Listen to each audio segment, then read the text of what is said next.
Hi, welcome to Talking Books and Stuff, the program that talks all about books and writing and stuff.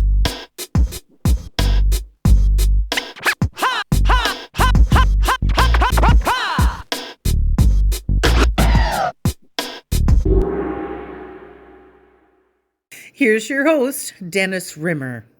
Hello again, back again. This is Talking Books and Writing and Stuff. DR, the podcast guy here. On the line with us today, we have Brendan McLeod, and Brendan has a new book out.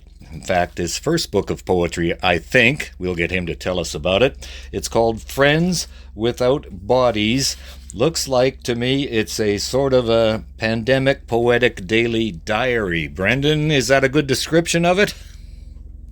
Yeah, I mean, that's how the project started. And then I guess I was like a lot of artists, I lost like my job for 2 years. And so, because I couldn't do mass gatherings. So I just didn't know what to do. And so I was at my house and I just started writing poems and I would send them to friends. Just as a way to connect with people because we were kind of trapped in our living rooms. And then I just that kept going, and then a publisher picked it up, and then I guess it's not like a diary because I've gone back and edited and like really like kept select poems, but I definitely tried to keep the urgency that I was feeling in the moment. Right, and it's like it's got first wave, spring of 2020, and then April and May, and then on like that. Yeah, I'm just flipping through the book right now. It's called Friends Without Bodies, which to me implies that because we were all sort of cut off, we were just communicating on Twitter and Facebook, stuff like that. So you couldn't really see the people you're talking to. Is that kind of like the idea of the title? That's the idea. Okay. Wow. Even my aged brain figured that out. That's good. Tell me about explaining poetry to aliens. I love that one. Oh, thanks. Yeah, I mean, I think a lot of things happened during the pandemic that we kind of forgot about. One of which was like they started holding, the U.S. Congress started holding like open public hearings on UFO information. Which I'm not like a UFO nerd or anything, but I just started like reading about that during the pandemic, and I was like, what? And I think the poem before that, or two poems before that, says like, I think I've reached a stage of the pandemic where I've started to believe in UFOs. And so I guess explaining poetry to aliens was me trying to explain, if aliens came down, what I was doing every day.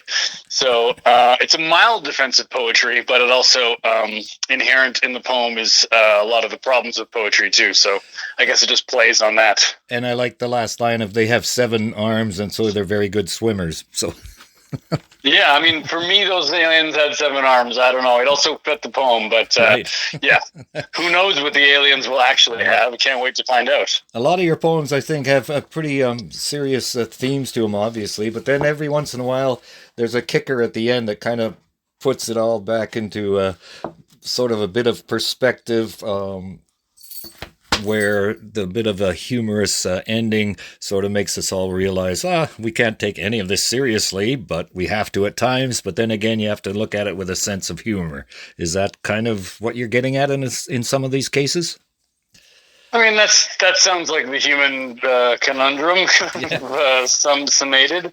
Yeah, I mean, I guess the poems are fairly truthful to me as a human. Like, I just try to write from my own voice, and I do take very seriously like societal and political issues, and at the end of the day I also love laughing with my friends, so I guess it's a combo of those things. I also think like the pandemic was kind of a rough time period for people, and a lot of people respond to the kind of situation with like they rely on humor to get them through it, and I'm one of those kind of people, so I guess humor probably came out a little bit more. Humor always comes out for me a little bit more when I'm dealing with, like, when I think about climate change. Part of it's a defense mechanism, and part of it is just, like, kind of the only proper way to talk about it. It's just, this is a very absurd situation. So, just revert to humor. Exactly. Do you have a favorite poem in the collection? Or it's like asking which one of your kids is your favorite? Yeah, I think it changes all the time. Like, it really depends on my mood. Also, like, I spent a couple of years with those poems, and I know them a lot less well now. When I was going through the editing process, I was really familiar with them, and now I've left it to the world, because it's just like my other job as a musician, and after you record an album, you like really intensely listen to it for a while, and you try to but once it's mastered and it goes out to the world, it's like you can't fix any of those notes anymore, and you can't fix any of those sonic spaces, so you just have to leave it alone and let other people listen to it. And so that's what I try to do with this project as well, just trying to leave it alone in my brain. Gotcha. That's Brendan McLeod talking here about poetry book, Friends Without Bodies. But now let's go back a bit. Brendan McLeod, tell us about your early days. Where did you grow up? And you're also in a band, The Fugitives. Maybe you can tell us a little bit about that as well.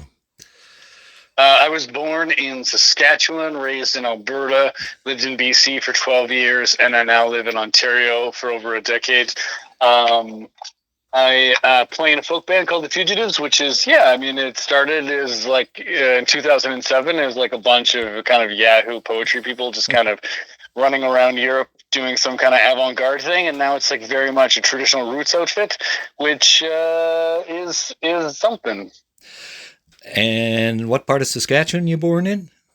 I was born in Saskatoon. So was my wife, who's sitting right across the table from me. Oh, nice. Which hospital? That's the important part. St. Paul's. St. Paul's. Oh, me too. There you go. Yes, and I was born in Ontario. Okay.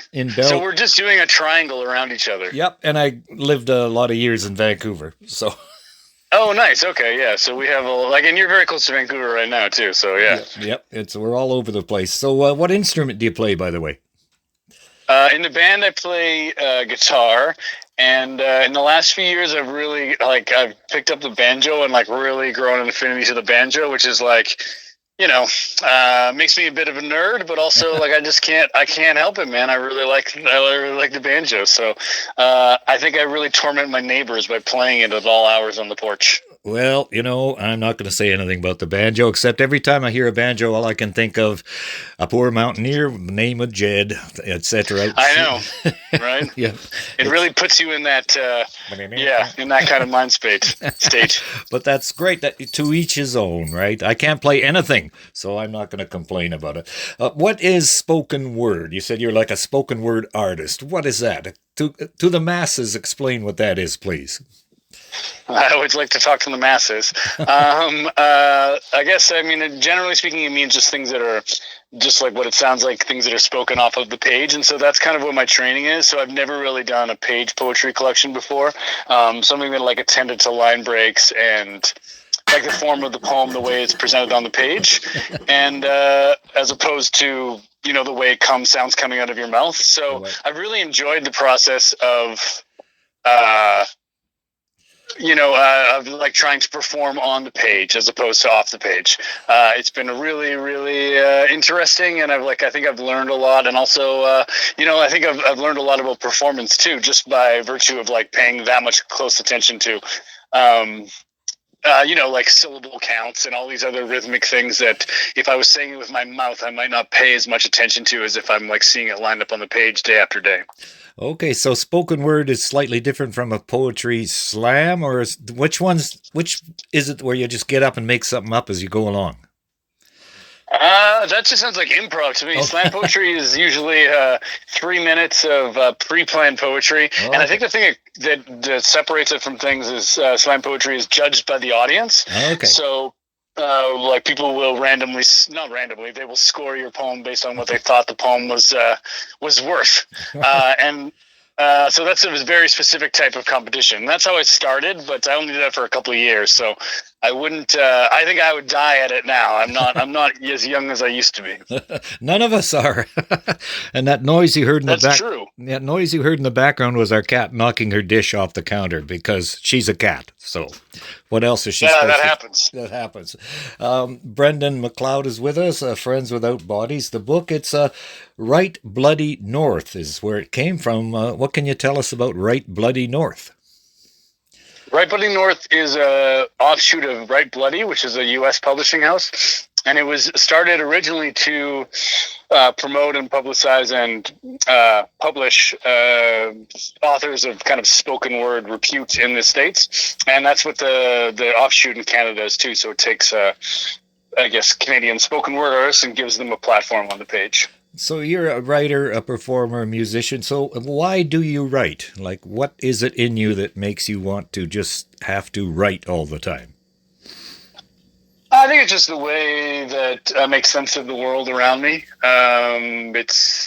I think it's pretty difficult to be born into a world and be given consciousness and you didn't ask for it. So I think it's a nice way to try to make sense of those problems and be like, hey, like, you know, it's just like it's a way to take all of the chaos that's around you and try to put it into like an order that you can control, and then try to say something that you think is true that other people might listen to and understand, and it might resonate with them, and then you'll have a deeper human connection. And the Fugitives, is the band back together again? We are still together. Yeah, we are. We're old people now who've been touring together 15 years, so we know each other really well. Everyone's starting to try to have babies and stuff. So it's a different way of touring together. But it's the beautiful thing about being in a band with your friends is, you're not in the band just because you're like making money or being entertainers together. You're also like experiencing travel and all these experiences on the road together as friends. So it's kind of a nice experience. And one of the write-ups says you had a big, you guys had a sold-out tour of Germany a couple years ago. How did that go? That must have been quite exciting. Yeah, we love going to Europe. They're very good with beer and great with food, and they have they have a very rich culture there. I just got back from Italy like 3 days ago, so I'm still like, oh man, got to go back to Europe more often. But in Germany, for some reason, they have a huge roots. They're really into UK, Americana, and Canadian roots. And so we go there quite often. I'm not sure why. I still don't understand, even after like 5 tours of Germany, why they like roots so much. But they do, and I'm very grateful for it. And I would keep going back there every day if I could. Well, we just, last year, I'll date myself a bit, had a cruise on the Danube, lots of German beer, and yes, I think I put on 10 pounds in 5 days, but it was wonderful. So I know of what you speak, and we're going back soon as well. So yeah, that's how you do it. You got to put on pounds. There's pandemic pounds, and then there's vacation pounds, and so I've just got them both. What the heck? Double them up. Double them up. Friends Without Bodies from Brendan McLeod. Poetry book about the pandemic, put it in a nutshell, from Right Bloody North. But what's in store? What's coming up next or in the future? What do you have? Kind of future plans do you have? My band is putting out an album in 2023. We're touring back to Europe for a few months. We are. We also have a theater show called Ridge, which is based on Remembrance Day ceremonies here in Canada. So we're touring that in the fall. And I'm writing a middle grade novel, like a heist alien dinosaur middle grade heist novel. So that's what I'm working on right now. So I really reverted to very intellectual pursuits. A heist alien dinosaur novel. That just covers all the bases right there. I mean, I do a lot of performing for middle grades, and they really care about aliens, they really care about dinosaurs, so I just try, give the people what they want. And no one has ever asked me what my favorite dinosaur is, but I don't have one. I'm sorry. I just don't fit in anymore, I guess. No, it's good. I think it's nice. It's like, it depends on your mood, just like your favorite song. It can change on a whim. What kind of musicians, by the way, do you like to listen to when you're not working on your own stuff? It's kind of the same dinosaur thing. It always fluctuates. Right now I've been listening to a lot of funk, a lot of soul. Listening to my favorite album right now is a Donny Hathaway collection, which is just like a really beautiful collection of soul tunes. A lot of his like old duets with Roberta Flack. Yes. And just like, I don't know, man, it's just like really been resonating with me. I have no idea why, but I put it on one day and I was like, yep, this is the album for May/June. So I'll just roll with that for a while. Other good ones, Marvin Gaye's always good. The Temptations, Marvelettes. I grew up on all that kind of stuff. The first record, 45, you remember those? That I of course bought. The first one I got was Shop Around by Smokey Robinson and the Miracles. So there you go. Oh, nice. Yeah. Okay. But then the first. See, there you go. Now I've got a whole evening of listening to do. Well, then the first album I had was Gunfighter Ballads with Marty Robbins. So I'm all over the place as well. Right. Brendan McLeod, it's been a treat. Thank you very much. And when that alien dinosaur heist, whatever book comes, maybe we'll talk about that one too in future. Man, I hope so. I hope I finish it. All right. Thanks very much, Brendan. Thank you. Thank you for visiting with us today. This is Talking Books and Stuff with Dennis Rimmer. Contact him at dennis@talkingbooks.tk. Thank you, and may all the good news be yours. Oh, and don't forget to check out his book, The Great Canadian Notebook, available across Canada and at amazon.ca.